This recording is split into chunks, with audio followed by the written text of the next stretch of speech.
Assalamualaikum warahmatullahi wabarakatuh.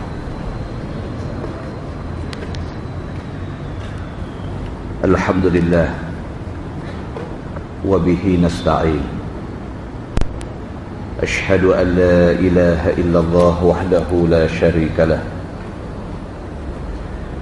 Wa ashhadu anna sayyidana Muhammadan abduhu wa rasuluh. Wa nusalli wa nusallim ala hadzal nabiyil karim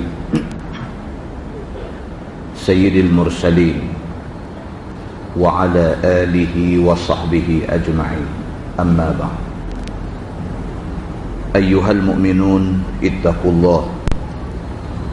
Usikum wa iyaya bitaqwallah faqad fazal muttaqun. Muslimin dan muslimat, mudah-mudahan dirahmati Allah Subhanahu wa ta'ala. Di dalam sebuah hadis riwayat daripada Ibni Mas'ud radhiyallahu anhu, kata dia, qala Rasulullah sallallahu alaihi wasallam, laisa al-mu'min bit-ta'an wala al-la'an wala al-fahish wala al-bazi, atau kama qala, hadis riwayat Imam At-Tirmizi. Nabi sallallahu alaihi wasallam bersabda, kata Nabi, bukanlah seseorang itu dianggap orang yang beriman apabila dia ada sifat-sifat berikut. Yang pertama, at-ta'an, iaitu dia suka mencemar nama orang lain. Yang kedua, walal la'an, dan tidaklah dianggap dia orang yang beriman kalau sekiranya dia suka melaknat. Yang ketiga, dia tidaklah dianggap orang yang beriman walal fahish, kalau sekiranya dia satu orang yang suka buat benda keji. Dan yang keempat, walal bazi, dan tidak dianggap dia beriman kalau sekiranya dia satu orang yang kotor mulut, suka bercakap benda lucah. Hadis itu riwayat Imam At-Tirmizi. Muslimin dan muslimat yang dirahmati Allah sekalian, daripada hadis itu dapat kita faham bahawa Islam, agama kita, Islam tak mau umat dia terdiri daripada orang-orang yang buruk akhlak. Mana-mana orang yang suka mencemar nama orang lain, mana-mana orang yang suka membawa benda-benda terkutuk, benda-benda laknat, benda-benda keji dan benda-benda kotor, mereka bukan orang yang beriman, kata Nabi sallallahu alaihi wasallam. Tidak boleh cakap huduh, tidak boleh cakap buruk, tidak boleh cakap tak elok, bukan sahaja kepada sesama manusia, bahkan kepada apa-apa juga makhluk Allah tidak boleh cakap tak elok. Dalam sebuah hadis riwayat daripada Abi Hurairah radhiyallahu anhu, kata dia, sami'tu Rasulullah sallallahu alaihi wasallam yaqul, ar-rih min rauhillah ta'ti birrahmah wa ta'ti bil'azab, fa idza ra'aytumuha fala tasubbuha wasallullaha khairaha wasta'idzu billahi min syarriha, atau kama qala, hadis riwayat Imam Abu Daud. Nabi sallallahu alaihi wasallam bersabda, Nabi kata, ar-rih min rauhillah, angin adalah rahmat Allah. Nabi ingatkan kita, angin ataupun udara adalah merupakan rahmat Allah. Tetapi rahmat Allah ini Nabi kata ta'ti birrahmah wa ta'ti bil azab. Kadang-kadang angin membawa rahmat, tapi kadang-kadang angin membawa azab. Fa idza ra'aitumuha fala tasubbuha. Nabi kata apabila kamu tengok angin, maka jangan kamu mencaci ataupun memaki ataupun kata tak elok kepada dia. Angin, ramai orang marah angin. Bila angin kuat dia marah angin. Bila angin ataupun udara panas dia marah. Apa pasal panas sangatlah ni, duduk pun tak selesa, nak semayang pun rasa tak khusyuk dan sebagainya, dia marah angin. Marah angin pun tak boleh. Nabi SAW kata, kalau sekiranya angin itu membawa sesuatu yang kamu tidak suka, yang kamu rasa tidak selesa, yang kamu rasa tidak senang dengan dia, fala tasubbuha, maka jangan kamu mencaci, jangan kamu memaki, jangan kamu kata tak elok kepada angin itu. Wasallullaha khairaha, sebaliknya minta kepada Allah supaya angin itu bawa kebaikan kepada kamu. Wasta'idhu billahi min syarriha, dan minta berlindung dengan Allah daripada keburukan yang mungkin dibawa oleh angin itu. Hadis itu riwayat Imam Abu Daud. Muslimin dan muslimat yang dirahmati Allah sekalian, demikian juga kita tidak boleh mencaci, tidak boleh memaki, dan tidak boleh kata tak elok kepada benda-benda yang tidak elok yang menimpa kita. Dalam sebuah hadis riwayat daripada Jabir radhiyallahu anhu, kata dia, anna Rasulullah sallallahu alaihi wasallam dakhala ala ummi Sa'ib, faqala an-nabi sallallahu alaihi wasallam, ma laki ya umma Sa'ib tuzafzifin? qalat al-humma la barakallahu fiha. Faqala an-nabi sallallahu alaihi wasallam, la tasubbil humma fa innaha tuzhibu khataya bani adam kama yuzhibul kir khabathal hadid, atau kama qal. Hadis riwayat Imam Muslim. Seorang sahabat yang bernama Jabir radhiyallahu anhu, dia menceritakan, dia kata satu hari Nabi SAW masuk ke rumah Ummu Sa'ib. Nabi masuk rumah satu orang perempuan, nama dia Ummu Sa'ib. Kebetulan Nabi pergi ke rumah dia ketika dia tengah sakit. Bila Nabi sampai di rumah Ummu Sa'ib ini, Nabi tengok dia, hal keadaan dia nampak macam tak berapa sihat. Maka Nabi kata kat dia, Nabi kata, ma laki ya Ummu Sa'ib tuzafzifin? Nabi kata, apa kena dengan kamu ni wahai Ummu Sa'ib, kamu nampak macam menggeletak? Nabi pergi ke rumah dia, nampak dia duduk dalam rumah ni nampak macam orang duduk ketah, macam orang demam duduk terketak-ketak. Maka Nabi tanya dia, Nabi kata, wahai Ummu Sa'ib, apa hal dengan kamu ni? Tuzafzifin, kamu kelihatan macam duduk terketak-ketak. Jawab Ummu Sa'ib, dia kata, al-humma, dia kata, aku demam panas. Dia kata, aku tak sihat, aku demam panas. Sekali dengan dia kata dia demam panas, dia sambung kata, dia kata, la barakallahu fiha. Dia kata, mudah-mudahan Allah tidak memberkati penyakit ini.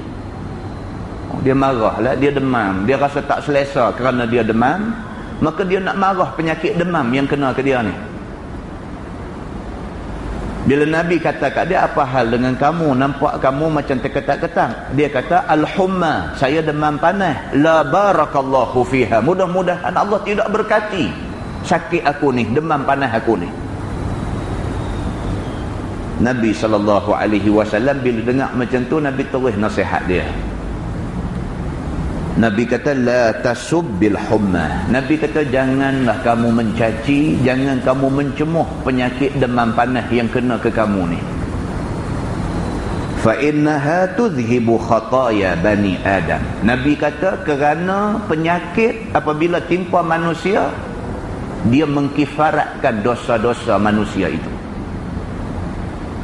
Manusia kalau sekiranya dia kena musibah, dia kena sakit, kena demam ke, ataupun terpijak duri ke, atau kena apa-apa benda yang menyakitkan bagi dia, yang tidak membawa keselesaan bagi dia, sebarang musibah yang ditakdirkan Allah menimpa dia, itu adalah kafarah kepada dosa-dosa dia. Maka Nabi kata kalau hari ni kamu kena demam panas, jangan kamu marah demam panas tu, kerana demam panas tu menyebabkan Allah kifaratkan dosa kamu. Allah mansuhkan sebahagian daripada dosa kamu. Kama yudhibul kir khabathal hadid. Seperti mana tukang besi mengikih buang karat-karat pada satu besi. Bila kena demam panas, luruh dosa daripada kita ni seperti mana luruhnya karat daripada besi apabila dibuang, dikikih oleh tukang besi. Nabi buat perbandingan dengan kata yang semacam itu. Hadis itu hadis sahih, riwayat Imam Muslim. Muslimin dan muslimat yang dirahmati Allah sekalian. Daripada 3 hadis yang kita baca tadi dapat kita faham bahawa kalau sekiranya kita boleh pelihara lidah kita daripada bercakap benda tak elok, daripada mencaci maki, daripada melaknat, daripada menjatuh dan mencemarkan maruah orang, daripada kita bercakap keji, cakap huduh, cakap kotor dan sebagainya, maka kita orang yang berjaya. Mana-mana orang yang boleh kontrol diri dia daripada buat benda-benda yang macam tu, dia dah berjaya, dah selapih, dia dah berjaya. Faham daripada situ, mana-mana orang yang tidak boleh kontrol diri dia daripada berkata-kata dengan kata-kata yang tidak elok, dia gagal di dalam ujian Allah kepada dia. Di dalam sebuah hadis riwayat daripada Anas bin Malik radhiyallahu anhu, kata dia, qala Rasulullah sallallahu alaihi wasallam, ma kana al-fuhshu fi shay'in illa shana wa ma kana al-haya'u fi shay'in illa zana. Atau kama qal, hadis riwayat Imam At-Tirmizi. Nabi SAW bersabda, kekejian, benda keji, benda tak elok, kalau ada dalam diri seseorang, maka itu membawa celah pada diri dia. Diri kita kalau ada benda tak elok, itu celah pada diri kita. Bukan Allah mencela, bukan malaikat mencela, kawan kita celah kita. Dia kata aku tak suka cakap dengan diri. Cakap sikit nak kata ke orang, cakap sikit nak kata ke orang, celah pada diri kita. Nabi SAW kata, wa ma kana al-haya'u fi syai' illa zana. Dan malu yang ada dalam diri seseorang itu menjadi hiasan pada diri dia. Kalau dia malu, dia nak hina orang, dia cermin diri dia dulu. Aku ni elok sangat ke aku nak hina orang? Dia malu pada diri dia, dia nak hina orang, dia malu pada Allah, dia malu pada diri dia sendiri. Aku ni sempurna sangat ke sampai aku boleh hina orang? Malu tu merupakan hiasan pada diri dia, baik di sisi Allah Subhanahu wa taala.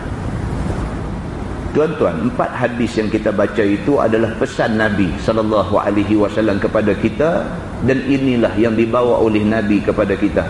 Nabi nak orang Islam membawa sesuatu yang baik kepada orang lain, supaya orang lain tertarik kepada Islam, yang merupakan satu-satunya agama yang diredai Allah Subhanahu wa taala di sisi dia. Mudah-mudahan mukadimah itu memberi manfaat kepada kita semua, insya-Allah. Kita menggunakan Bahrul Mazi jilid 18. Bahrul Mazi jilid 18, muka surat 85. Muka surat 85. Kita masuk satu bab baru. Kata dia bab ma jaa fi 'izami ahli an-nar. 'Izami, bubuh baris. Saya ni baca tak kena.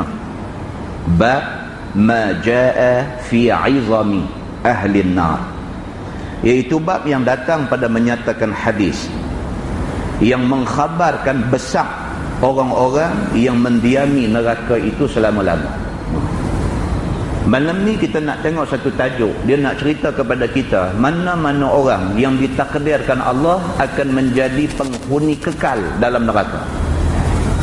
Penghuni kekal dalam neraka adalah orang yang hidup dia dan mati dia mati kafir. Maka dia akan menjadi penghuni kekal dalam neraka. Orang yang menjadi penghuni kekal dalam neraka, Allah Subhanahu wa ta'ala akan jadikan tubuh badan dia besar di dalam neraka. Kerana tubuh badan besar akan menyebabkan sakitnya banyak. Badan besar sakit banyak. Banding dengan orang badan kecil, kalau kena bakar dengan api neraka, keluasan kulit dia tu kecil, maka sakit dia sedikit. Tapi kalau badan dia besar, keluasan kulit dia besar, kena bakar neraka, sakit dia banyak. Maka orang yang masuk neraka, Allah Subhanahu wa ta'ala takdirkan tubuh dia jadi besar. Tujuan dia ialah supaya kena bakar. Bila kena bakar, sakit dia lebih sakit daripada orang badan kecil. Ketahuilah saudaraku, dia kata, orang yang mendiami neraka selama-lama itu dan orang yang tidak mendiami selama-lama itu bersalahan besar pada tubuhnya. Orang yang masuk neraka, masuk nak duduk kekal dalam neraka. Dengan orang yang masuk neraka, masuk kerana dosa dia, lepas kena azab masuk syurga. Saiz tubuh badan tak sama. Orang yang masuk neraka, masuk kekal selama-lama, Allah akan jadikan tubuh badan dia besar. Sedangkan orang yang masuk neraka, kadar untuk dia azab, lepas tu nak masuk syurga balik, tubuh badan dia kecil. Begitu maksud dia. Maka dalam hadis yang dikeluarkan oleh Imam At-Tirmizi, mengkhabarkan besar tubuh ahli neraka yang mendiaminya selama-lama. Itu dia. Ni, sekali lagi dia kata, kita akan tengok satu hadis yang membuktikan bahawa orang yang masuk neraka dan kekal dalam neraka, badan dia besar. Dia kata dia, an Abi Hurairah radhiyallahu anhu anin Nabi sallallahu alaihi wasallam qala inna ghilazat jildil kafir 42 dhira'an wa inna dhirsahu mithlu Uhud wa inna majlisahu min jahannam kama baina Makkah wal Madinah. Diriwayatkan daripada seorang sahabat Nabi sallallahu alaihi wasallam, namanya Abu Hurairah radhiyallahu anhu, daripada Nabi sallallahu alaihi wasallam telah bersabda ia, bahawasanya tebal kulit orang kafir di dalam neraka itu 40 hasta. Kulit saja. Kulit orang yang menjadi ahli neraka ni, Nabi kata kulit dia tebal sebanyak 40 hasta. Satu star, satu depa. 40. Kulit dia saja tebal macam tu. Kerana apabila besar tubuh seseorang itu, nescaya banyak tempat kena sakit. Itu dia kata. Lagi besar tubuh, lagi banyak kawasan nanti kena sakit. Orang yang terbakar tapak tangan dengan orang yang terbakar satu badan, mana lagi sakit? Terbakar tapak tangan pun sakit, Allah Ta'ala yang mengetahui. Tapak tangan terbakar, sakit ni Allah Ta'ala yang mengetahui. Tuan-tuan bayangkan orang yang terbakar satu badan. Lagi besar kawasan terbakar, lagi sakit. Allah Subhanahu wa ta'ala, kalau sekiranya manusia ni masa hidup atas dunia jahat, masa hidup atas dunia kafir dengan Tuhan, esok bila masuk neraka, Allah Subhanahu wa ta'ala akan jadikan tubuh badan dia besar. Bila tubuh besar kena bakar dengan api, sakit dia lagi teruk daripada orang tubuh kecil. Saja Tuhan buat macam tu, nak bagi sakit dia ni berganda-ganda daripada sakit biasa. Begitu. Dan bahawasanya gigi geraham orang kafir itu seumpama bukit Uhud. Subhanallah. Gigi geraham dia besar bukit Uhud. Tuan pergi Mekah, pergi Madinah, pergi ziarah ke bukit Uhud ni, Jabal Uhud ni, tengok bukit tu besar mana. Besar tu gigi geraham duduk dalam mulut. Sebiji gigi geraham besar bukit tu. Bayangkan ada berapa biji geraham, berapa biji bukit duduk dalam mulut ni. Dan bahawasanya tempat duduknya daripada neraka Jahannam itu sebagaimana antara Makkah dan Madinah. Mekah dengan Madinah tuan-tuan naik bas 5 jam 6 jam perjalanan. Ahli neraka ni nak habaq kata besar ni besar tara mana, kalau dia duduk, tempat duduk dia tu daripada Mekah ke Madinah, tempat duduk dia saja besarnya sekok-sekok ahli neraka ni.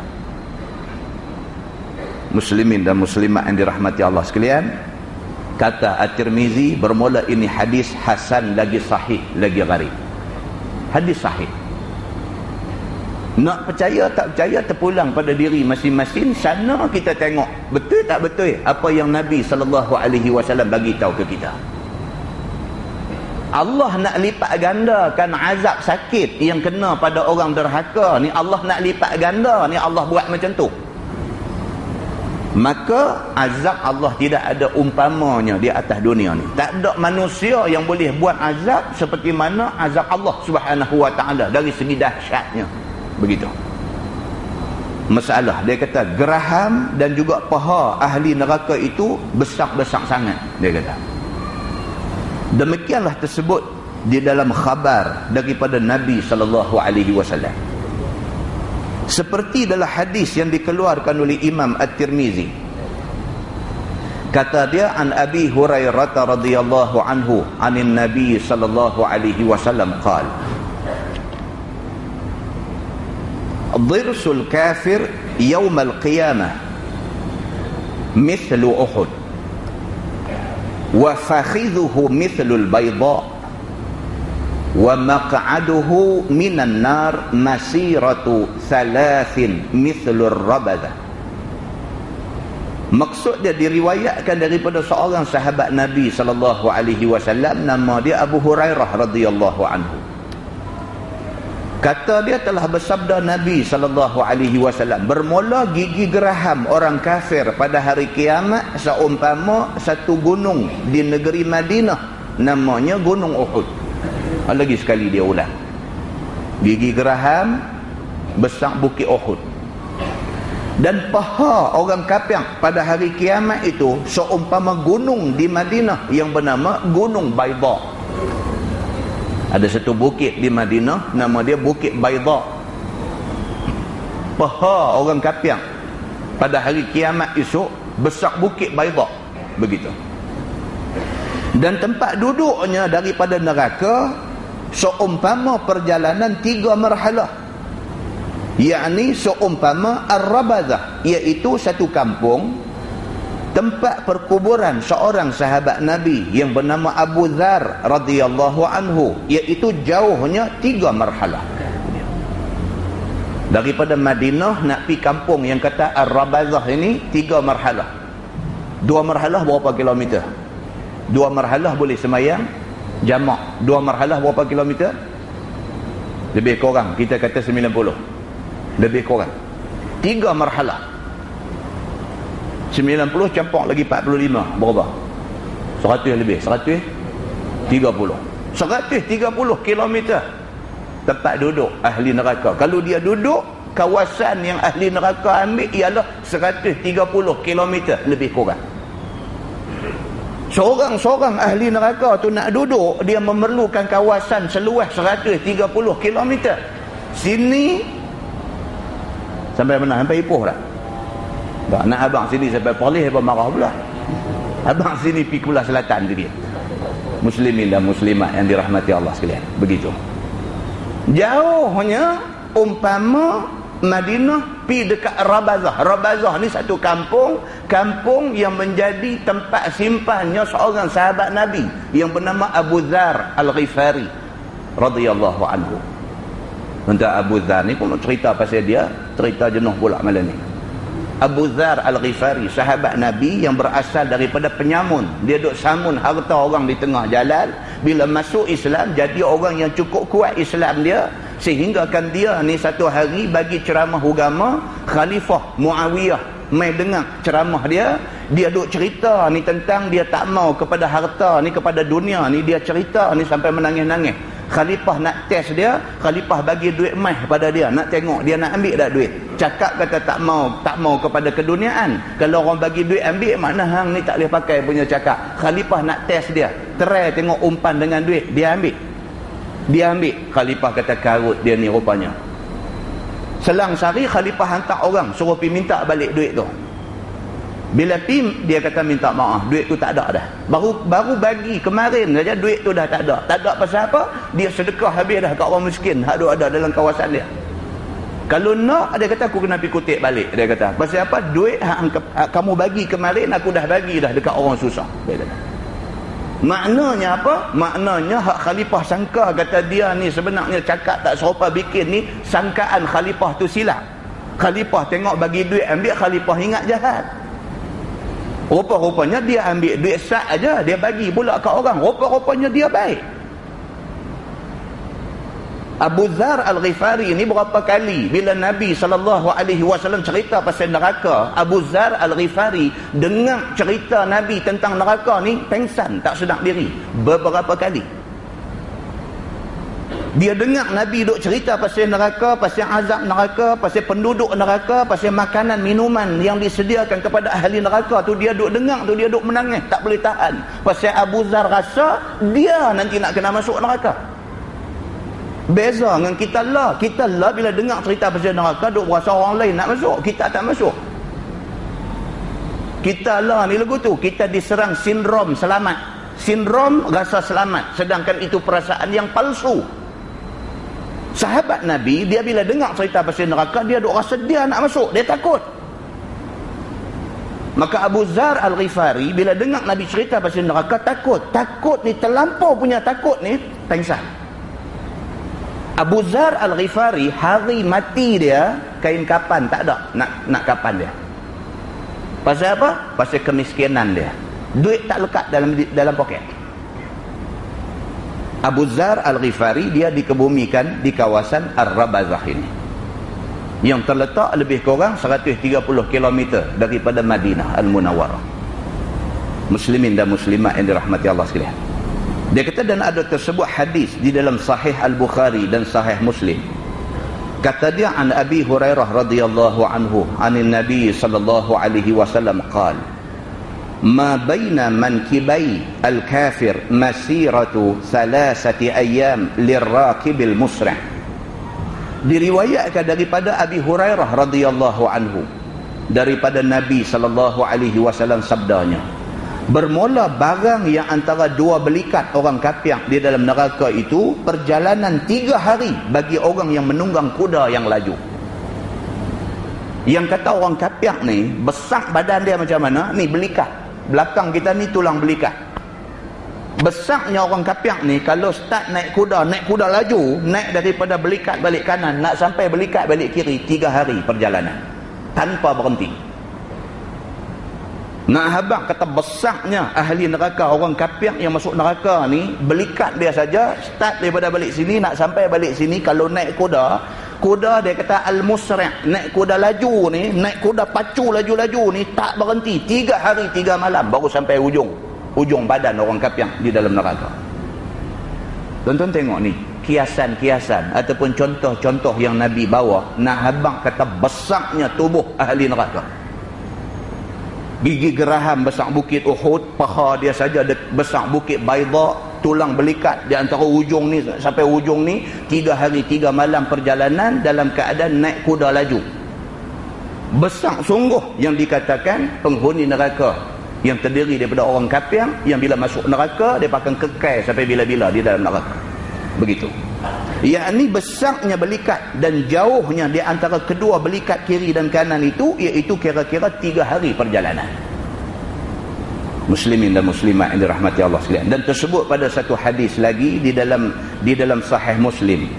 Kata dia, an Abi Hurairah radhiyallahu anhu anin Nabi sallallahu alaihi wasallam qala, dhirsul kafir mithlu Uhud wa fakhidhuhu mithlu al-bayda wa maq'aduhu minan nar kama baina Qadid wa Makkah wa kinafati jasadi 42 zira'an bi zira'il jabbar Diriwayatkan daripada seorang sahabat Nabi SAW. Nama dia Abu Hurairah radhiyallahu anhu.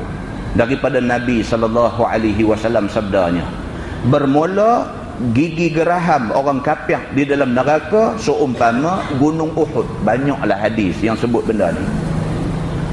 Kot kata satu hadis, kita nak kata hadis dhaif kot. Kot kalau kata satu hadis. Banyak hadis, pula lagi hadis riwayat Al-Bukhari, hadis riwayat Imam Muslim yang ternyata ini hadis sahih. Yang menceritakan besarnya orang kafir yang masuk neraka ni, gigi geraham dia saja besar bukit Uhud, begitu. Dan pahanya seumpama gunung Baida. Dan tempat duduknya daripada neraka seperti barang yang antara tempat yang bernama Qadid dan juga negeri Makkah, dia kata. Satu kampung lain pula nama Qadid dengan Makkah. Jaraknya lebih kurang 3 marhalah juga. Dan tebal kulit tubuhnya 2 dan 40 hasta dengan hasta Jabbar, dia kata. Manakala tebal kulitnya pula ialah 42 hasta, dia kata. Tadi kata 40 hasta, ni kata 42 hasta. Maksudnya besar yang dikatakan ahli neraka ini. Begitu. Masalah lidah orang kafir pada hari kiamat itu jadi panjang dia dan berjela-jela di atas tanah. Ni pula nak cerita tadi badan besar. Lidah orang yang jadi ahli neraka ni, Allah jadikan lidah dia ni terjulung keluar panjang berjela-jela. Begitu. Sudahlah tanah keluar berjela-jela meleret ke atas tanah dan dipijak akan dia oleh orang-orang. Pula ni azab penghuni neraka. Tuhan jadikan lidah dia ni panjang. Sudahlah lidah panjang, tak boleh simpan dalam mulut, keluar merambu ke atas tanah ni lidah. Sudahlah lidah tu tak boleh simpan dalam mulut, keluar merambu, orang pakat duk pijak pula lidah dia ni. Begitu keadaannya. Demikianlah tersebut di dalam khabar. Satu daripadanya seperti dalam hadis yang dikeluarkan oleh Imam At-Tirmizi.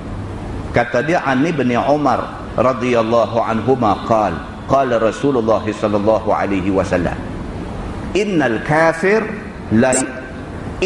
kafir la yashabu lisanahul farsakh wal farsakhaini yatawatta'uhu an-nasu. Diriwayatkan daripada seorang sahabat Nabi sallallahu alaihi wasallam. Nama dia Abdullah bin Umar bin Al-Khattab radhiyallahu anhuma. Kata dia telah bersabda Nabi SAW, sesungguhnya orang-orang kafir itu menghela ia akan lidahnya 1 farsakh, yakni 3 mil panjangnya, terjuluk dari mulutnya, dan 2 farsakh. Itu dia. Nabi kata orang kafir bila duduk dalam neraka esok, lidah dia tu merambu keluar. Panjang lidah dia tu sama ada 1 farsakh ataupun 2 farsakh. Panjang berjela-jela, lidah ni tak boleh simpan dalam mulut. Dan kita dengar 2 cerita. Satu cerita dalam Quran, ayat cerita tentang Bal'am.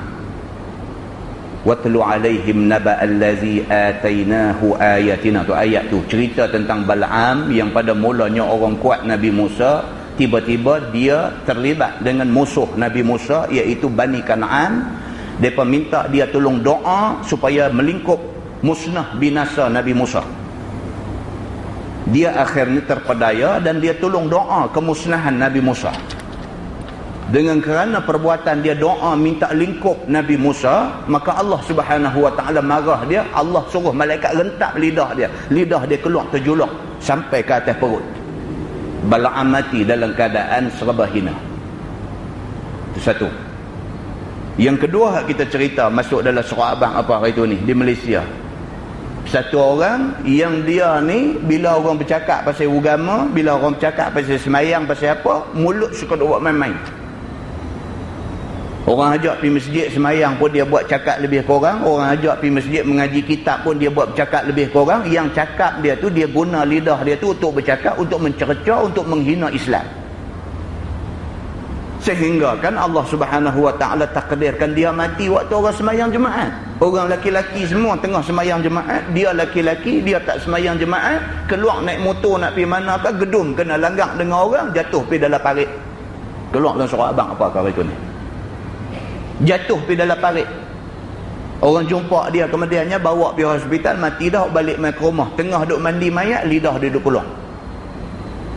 Tengah duk mandi mayat, lidah duk terbit keluar. Terbit kuih duk panjang, sampai kawan yang kerja mandi mayat ni pun naik takut dah.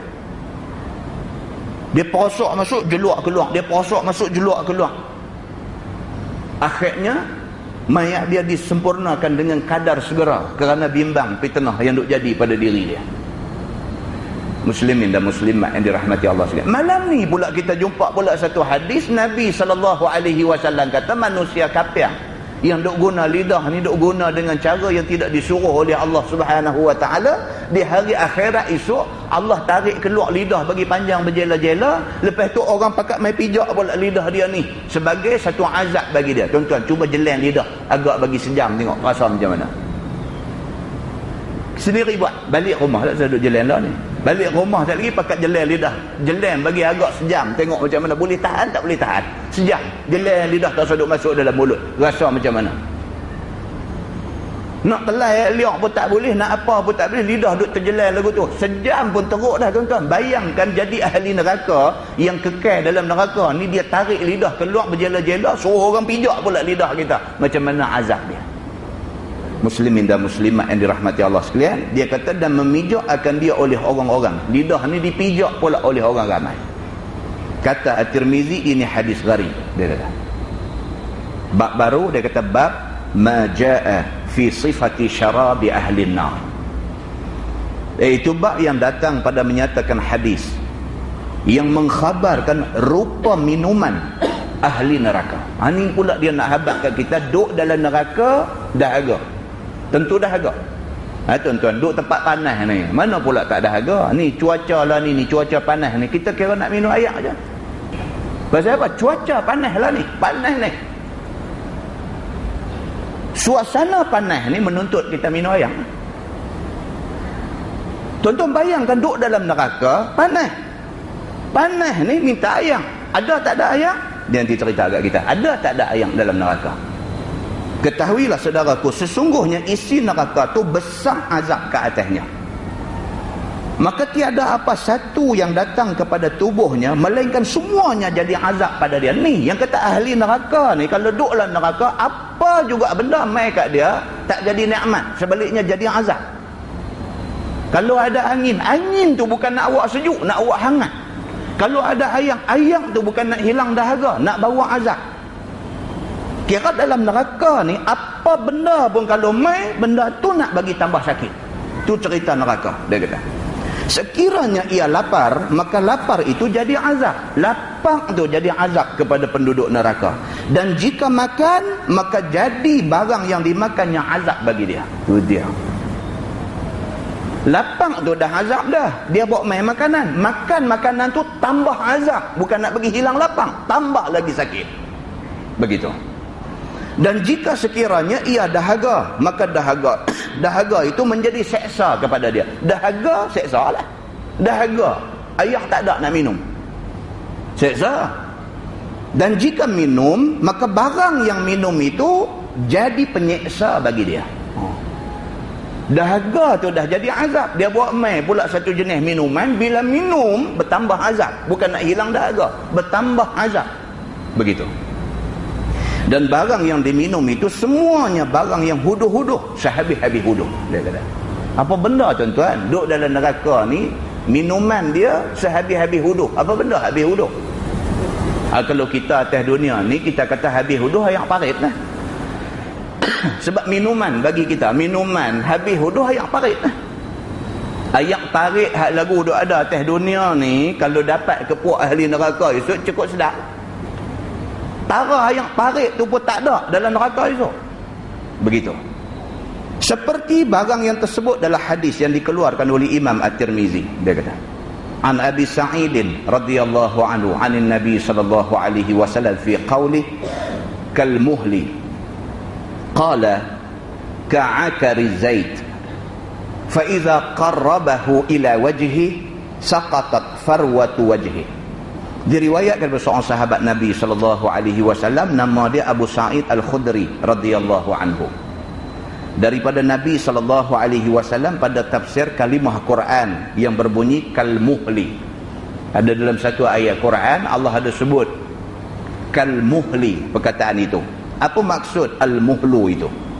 Sabdanya ialah seperti hampah-hampah minyak dan buang-buangannya dan yang busuk-busuknya, maka itulah yang diminum oleh ahli neraka. Dia kata ahli neraka dahaga. Bila dahaga minta ayam. Bila minta ayam, Allah suruh bagi dekat ahli neraka ni sejenis ayam yang dinamakan al-muhlu.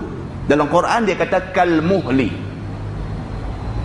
Sekiranya benda itu dihamparkan dia kepada muka, maka tentulah luruh kulit muka itu. Yang kata jenis minuman kalmuhli itu, bila wakmai dekat muka, tak minum lagi, baru wakmai dekat muka, wak dia aja kena muka, luruh habis isi muka ni, luruh jatuh bertabak.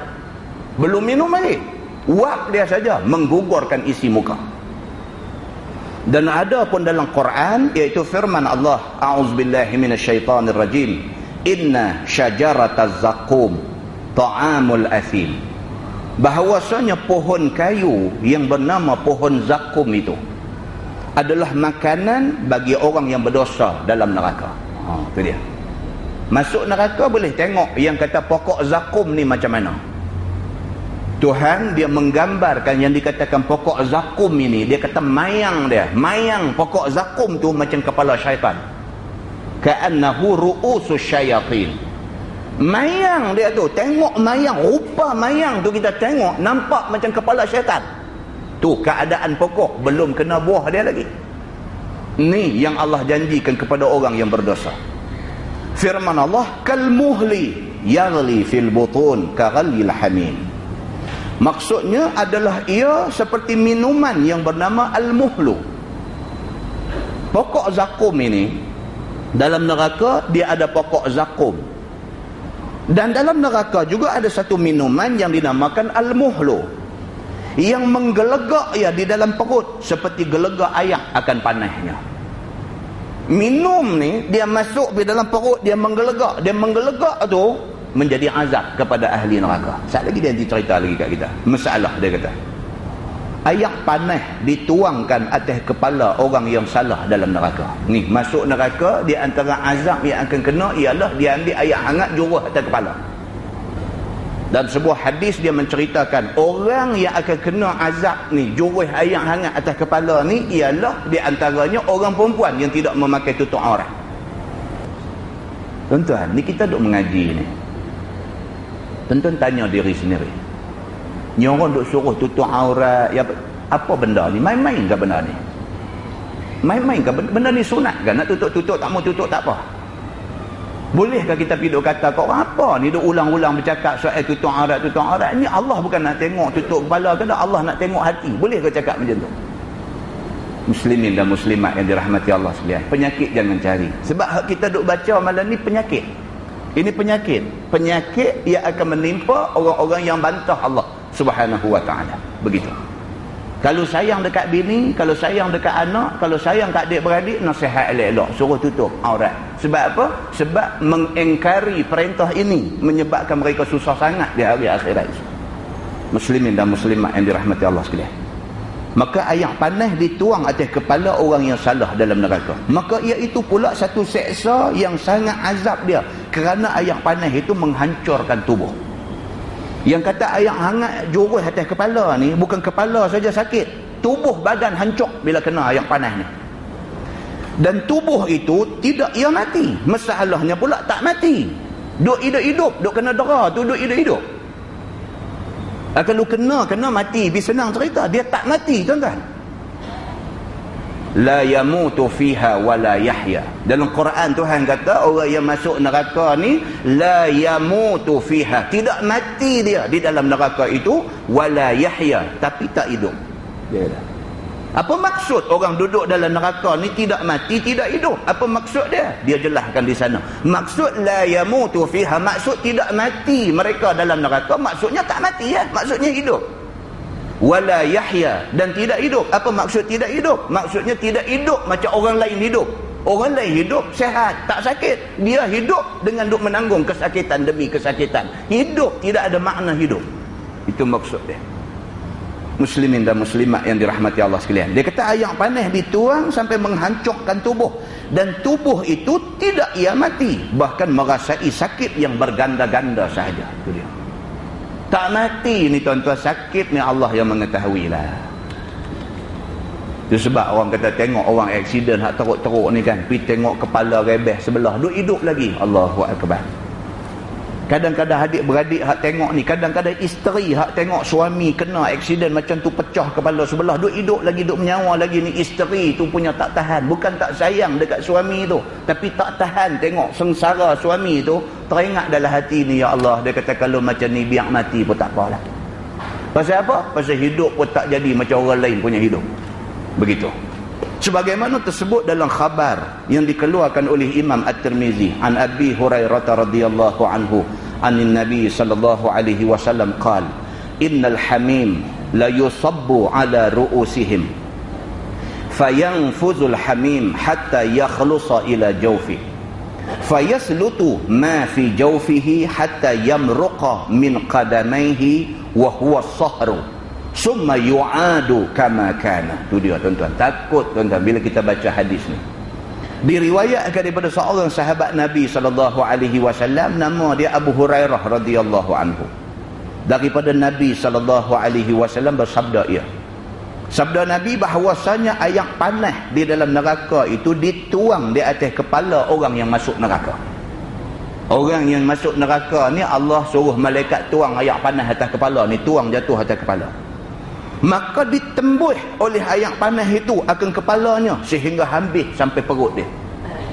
Tuang aja air tu atas kepala ni, dia jerak masuk, dia tembus masuk ke dalam badan, ke dalam apa ni, tembus masuk sampai ke dalam perut ni, habis semua. Maka habis hancur segala barang yang di dalam perutnya itu. Masuk air tu jurus atas kepala, dia masuk daripada atas kepala ni, dia masuk dalam perut, hancur semua perkakas yang ada dalam perut ni, dia kata. Yang ni meleleh keluar dia daripada dua tapak kakinya. Keluar ni isi perut, isi badan ni hak hancur ni, dia jerap, dia terbit ke tapak kaki, dia kata. Begitu. Dan ia itu, air panas itu menghancurkan ia, dia kata. Kemudian dikembalikan sebagaimana sudah tadi. Dah habis jerat, habis semua hancur luluh satu badan, terbit turun ke tapak kaki, Tuhan bagi jadi elok balik macam badan manusia, jurus pula sekali lagi. Begitulah seterusnya berulang-ulang kali.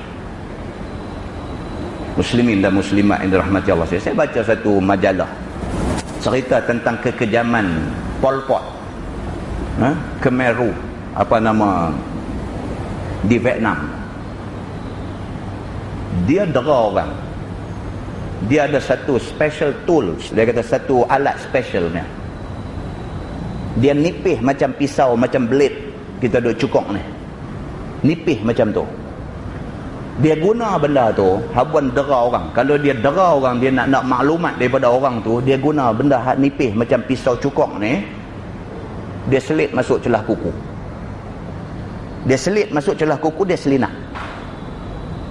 Meraung tuan-tuan, terkeluar rengkung, meraung. Dia masuk bawah kuku tu, macam pisau tu, macam blade tu masuk bawah kuku, dihirih. Dihirih, rap, sakit ni Allah yang mengetahui. Dihirih, habis di satu kuku. Kita duk dengar ni pakai pelayar tapi kuku tarik. Ni tak, Khmer Rouge ni dia tak pakai macam tu. Dia pakai blade tu masuk, dah special punya, masuk dalam. Ada orang kena sampai 10 jari. Sakit ni sampai akhirnya jari jadi krem, tak boleh nak bengkok. Terlampau punya untuk tahan sakit. Tuan-tuan bayangkan, penderaan itu bukan sahaja fizikal, mental kena torture. Muslimin dan muslimat yang dirahmati Allah sekalian. Kita baca tu, kita dah rasa seraya kuku ni. Kita baca, kita rasa seraya kuku. Kita rasa dahsyat dah azab yang ada atas dunia ni. Akhirat esok lagi dahsyat daripada tu. Azab Allah di hari akhirat esok jauh lebih dahsyat daripada tu. Inilah yang nak diterangkan oleh Nabi SAW kepada kita semua. Dia kata telah bersabda Nabi SAW, air panas ni dijurus, dia kata Telah bersabda Nabi bahawasanya air panas di dalam neraka itu dituang atas kepala orang yang masuk neraka. Maka tembus air panas itu akan kepala sampai ke perut dan habis hancur barang yang di dalam perut, meleleh sampai keluar di dua tapak kaki. Dan iaitu air panas itu menghancurkan. Kemudian dikembalikan sebagaimana sudah. Jadi elok balik buat pula, elok balik buat pula. Dan itulah hal ahli neraka yang diazabkan dengan mandi air panas itu. Kata At-Tirmizi, ini hadis hasan lagi sahih. Itu dia. Masalah dia kata ahli neraka minum air danau. Air danau bukan air di Pekan Danau Thailand tu. Air Pekan Danau tu sudah. Air danau ni air kotor yang ada dalam neraka. Kata dia maka air danau itu iaitu air nanah daripada kulit dan daripada daging yang akan dia minuman ahli neraka. Yang kata air danau ni air nanah, air bisa, air nanah yang terbit daripada kulit dan daging ahli neraka. Tak lalu lah tuan-tuan. Kita duduk dengar cerita ni. Tuan-tuan pernah dengar orang kena kencing manis? Kena kencing manis. Orang kena kencing manis ni minta jangan luka. Luka nak jadi pasal. Yang kata orang kena kencing manis ni minta jangan luka. Luka aja jadi pasal. Start dengan sikit melecup sikit aja, lepas tu jadi pasal. Dia meroyak. Dia melarat daripada hujung ibu jari kaki, dia makan satu tapak kaki. Pergi di hospital, dia selinap buang tapak kaki tu, dia buat dressing, dia cuci, dia basuh, dia bubuh macam-macam ubat dan sebagainya, dia bungkus. Bungkus tu tahan setengah hari aja. Kalau dia buat dressing pagi sampai tengah hari, sekali lagi busuk satu watt. Satu watt orang duduk tu busuk tapak kaki dia ni. Bila jadi sampai macam tu tuan-tuan, kalau tak mau duduk hospital, nak duduk di rumah, anak cucu meluat. Tak usah cakap lah, siapa kena siapa tak. Duduk di rumah, bini hak punya sayang dekat laki ni, duduk main tapak kaki busuk pasal duduk main nanah di tapak kaki ni, bini pun boleh lari. Anak-anak ni tak mau pergi tengok langsung. Buat giliang, anak ada 5 orang giliang. Hari ni hang jaga lu, tak pi jaga. Pasal apa? Tak boleh tahan tu, busuk tapak kaki tu. Busuk pun tak boleh tahan, nak pi duk buka, nak pi duk basuh. Allahu akbar. Duk jadi banyak dah tuan-tuan ni. Hak kena ni makan air mata. Sedih nak cerita kata orang tak peduli kat dia, nak cerita bini tak peduli kat dia, nak cerita anak-anak tak peduli kat dia. Masuk pi duk di hospital, misi duk buat cengeng kat dia. Nak duduk tang mana? Akhirnya bawa penyakit tu, bawa akhir habis umur macam tu aja. Punya jijiknya kita dengan nanah, dengan benda-benda busuk ni sampai macam tu. Di hari akhirat esok ahli neraka, busuk tu nak dijadikan minuman dia. Bukan suruh pi basuh kaki orang kena kencing manis dalam neraka tak. Busuk tu, nanah hak duk meleleh menitik busuk satu watt tak boleh tahan tu, busuk tu dia perah masuk dalam cawan suruh minum. Allah Subhanahu wa taala alam. Macam mana teruknya keadaan itu.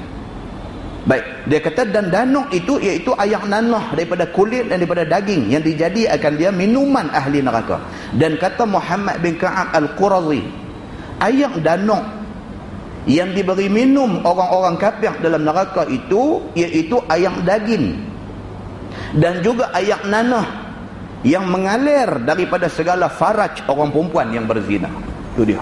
Di antaranya benda tu dia mai daripada kemaluan orang perempuan yang di atas dunia ni dia biasa berzina. Di hari akhirat esok dan neraka Allah jadikan kemaluan dia ni mengeluarkan benda busuk. Benda tu bagi minum kepada ahli neraka lain. Begitu. Maka itulah setengah daripada minuman ahli neraka. Dan air danuk itu bukannya busuk sahaja, bahkan adanya itu menjadi seksa dengan dia, lagi amat bisanya pula. Itu dia. Bukan takat busuk aja. Busuk ni dah jadi satu azab dah. Dia jadi seksa pula, bahkan bisa tu busuk tu. Minum ni bukan tak boleh minum pasal busuk aja. Pasal dia bisa, dia boleh jadi sakit pula kat kita yang minum ni. Dia sampai macam tu. Iaitu apabila hampir ia ke muka, luruh daging muka. Tu dia.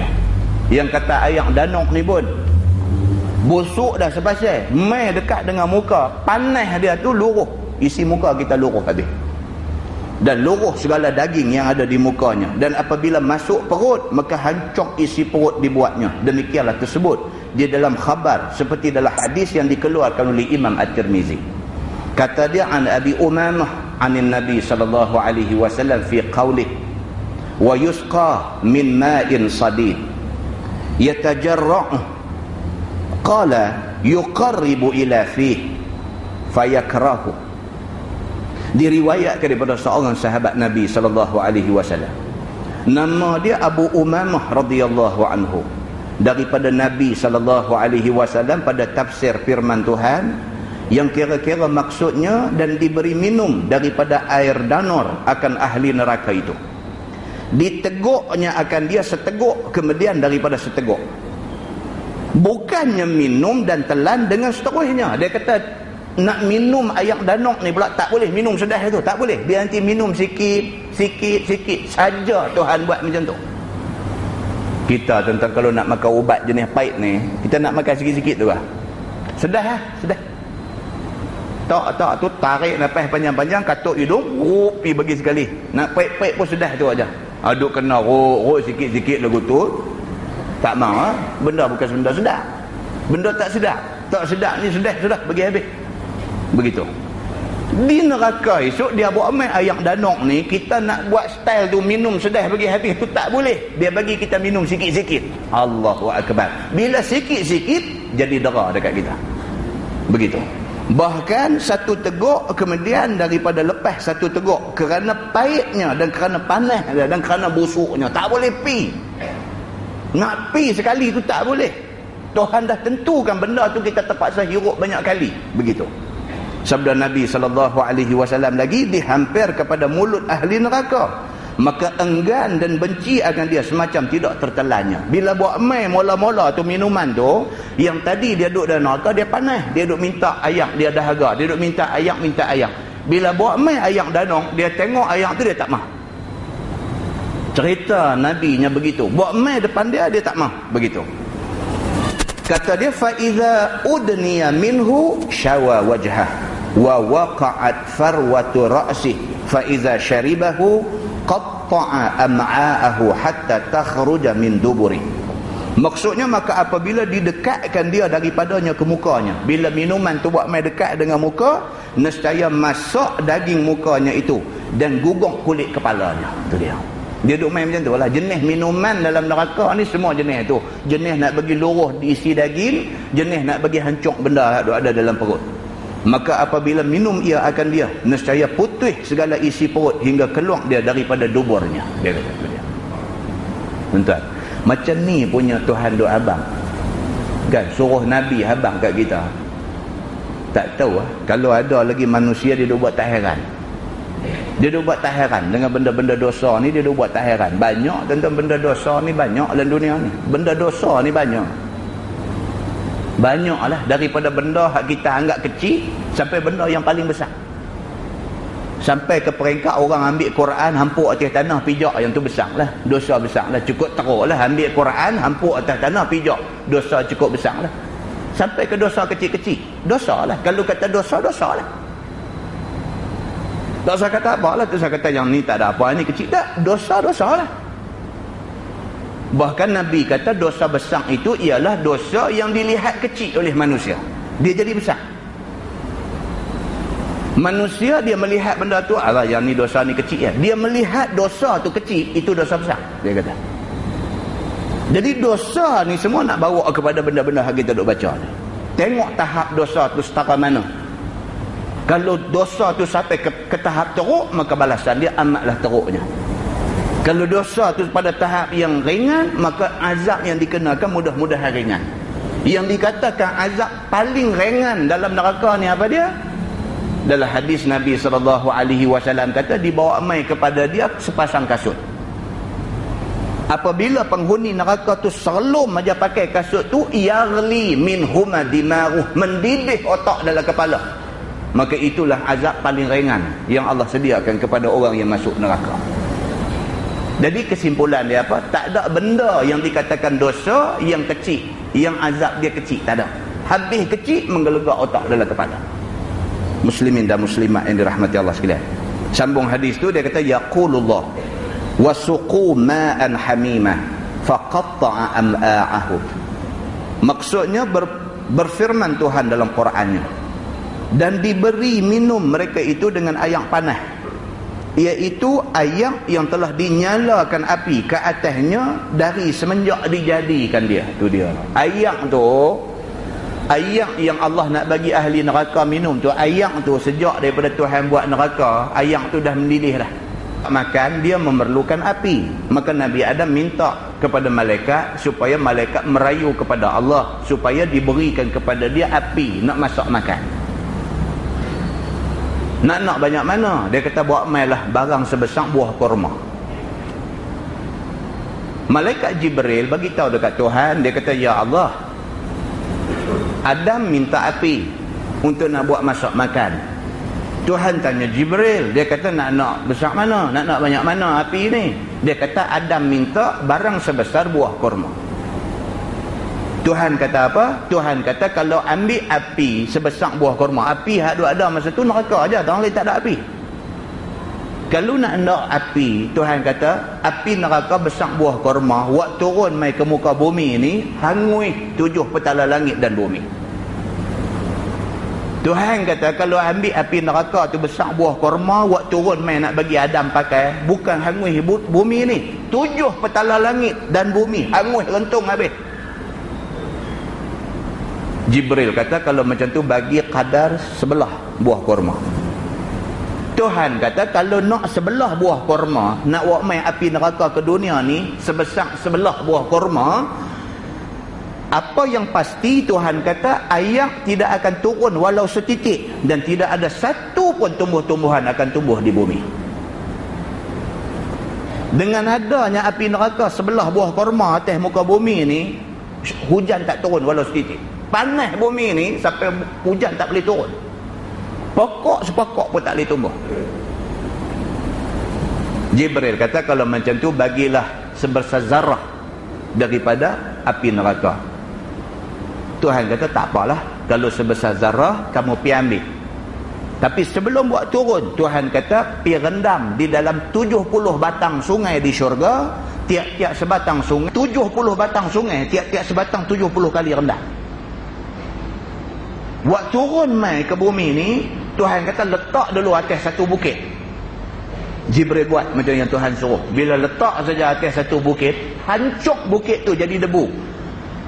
Api yang menjadi sumber api di dunia pada hari ini adalah diambil daripada debu bukit yang hancur itu. Dia kata, dia nak habaq kata ni, api yang kita tengok sakan sangat ni, itu asal usul dia daripada neraka. Tuan-tuan bayangkan api neraka sebenar macam mana?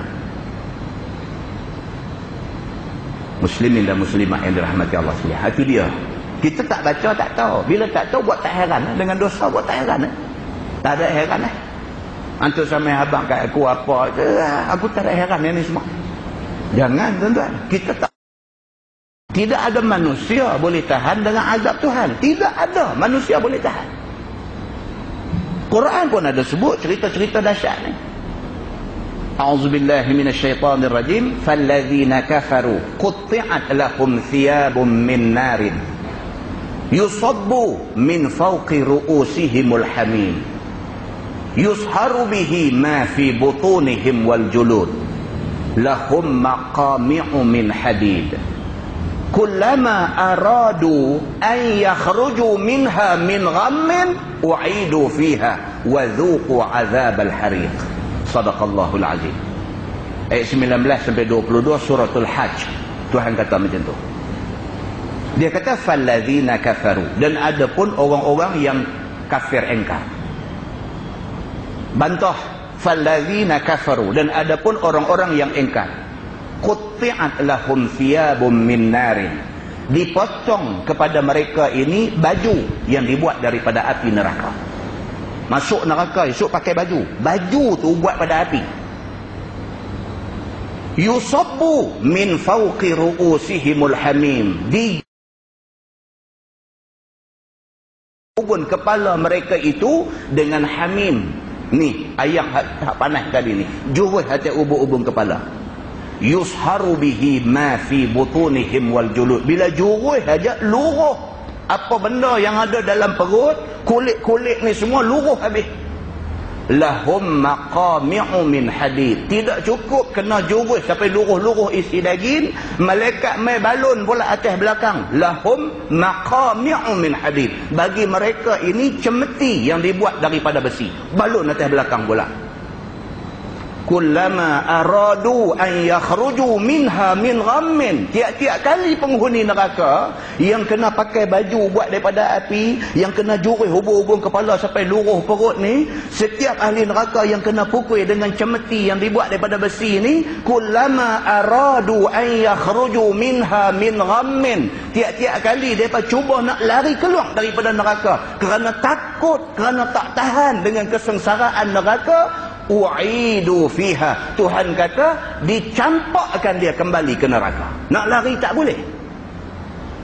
Wadhuqu azabal hariq. Tuhan kata rasa ambil azab yang panas membakar.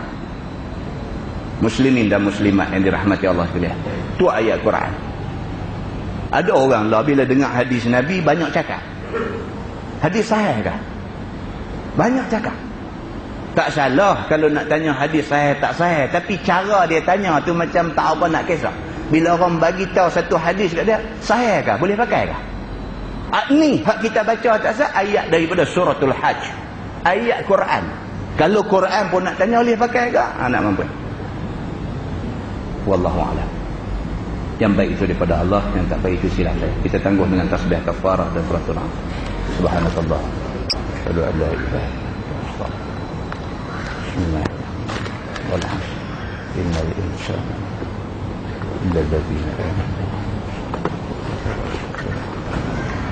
اللهم صل على محمد في الأولين والآخرين وسلم ورضي الله تبارك وتعالى عن ساداتنا أصحاب سيدنا رسول الله أجمعين. بسم الله الرحمن الرحيم. الحمد لله رب العالمين حمدا يوافي نعمه ويكافئ مزيده. يا ربنا لك الحمد كما ينبغي لجلال وجهك الكريم وعظيم سلطانك. رضينا بالله ربا وبالإسلام دينا وبمحمد نبيا ورسولا